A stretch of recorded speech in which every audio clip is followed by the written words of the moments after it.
I thought it was really unique. I've never seen anything like that before. It was really impressive. Yeah, it was like I've never seen before, I think. A weird combination of a museum and something interactional. This is Submerge. It's a brand new immersive installation here at ARTECHOUSE NYC.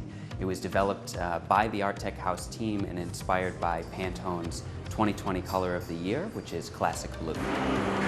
It brings to life the color of classic blue, so it invites our visitors to not only see it, but also to hear it and feel it and really immerse themselves in everything that is classic blue. It felt like energy, flowing and very clean, and yeah. There was definitely a sense of calm in there. It's really exciting to be a part of something that's truly on the cutting edge of really the future of art and the way that we as people experience it.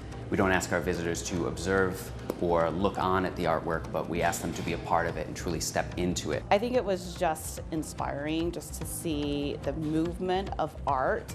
It's something unique as opposed to just going to a museum and looking at something still. I've been to interactive museums, but not like this. The first time I came through, I was really overwhelmed at just how truly immersive it was. As you come down the stairs into the space, into the main gallery, it's almost like everything else sort of melts away, and you are, no matter what was going on before or after, by the time you come in, you're just completely mentally, physically in the artwork and a part of it.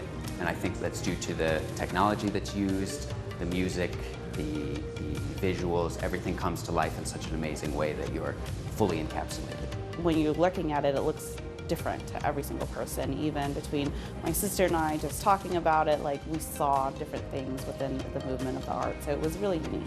So you can talk about digital art, you can explain it as best you can look at as many pictures as you want, but to really step into it and immerse yourself in it, that's where the experience comes to life.